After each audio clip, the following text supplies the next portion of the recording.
Hello, it's Taylor Fortune for your psychic forecast for Thursday, September 30th. Today we have the Leo moon.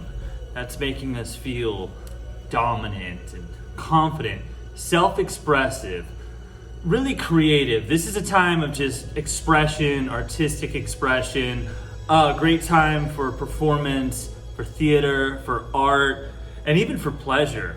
Leo is a highly sexual sign. It's almost like you just have to live in your passion.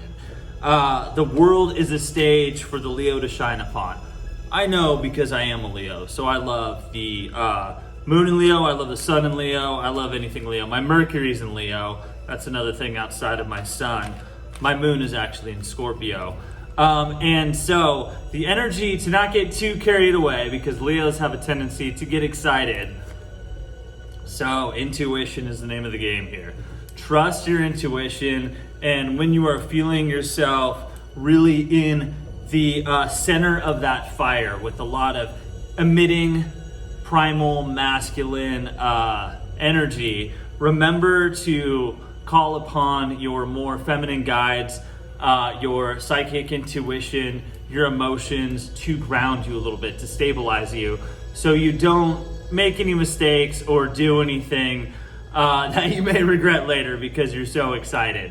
And also during this time, Venus is squaring Jupiter, okay? That can make us feel a little bit careless too. So that's an interesting combination with the Leo moon. That carelessness of Venus squaring Jupiter can often lead to a love affair, disharmony in a relationship, maybe even separation, and just kind of throwing caution to the wind and not thinking things through. Okay, so Venus is a sign of love and relationships and art and all of that and beauty. And then Jupiter is a sign of expansion. It's a very positive, optimistic sign, Sagittarian energy. But when it's squared, that means it's not working well together. The two are in conflict with one another. So the way to deal with that, Venus square Jupiter, to come back to your own power, your own individualistic elemental power, embracing the elements. We have the Magician card here, the Magus. I love this card.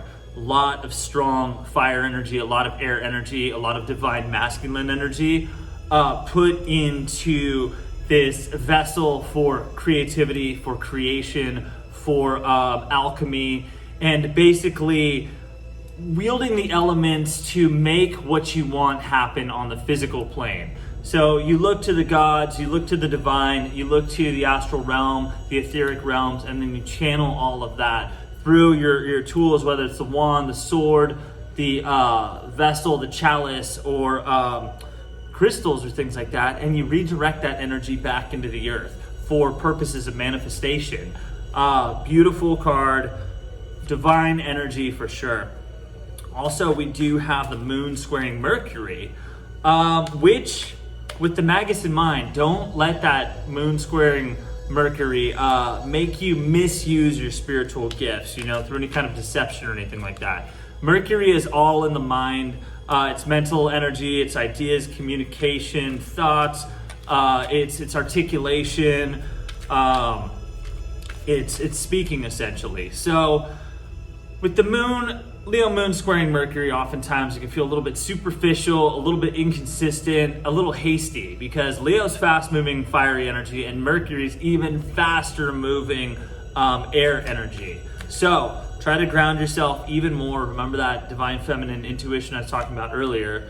And also embrace the divine masculine. So right now the message is we have the ultimate divine masculine father, tarot card, the Fire Father. I actually have this card tattooed to me. This is the second tattoo I ever got, because even when I was young, I was always drawn to divine masculine energy as a role model for me.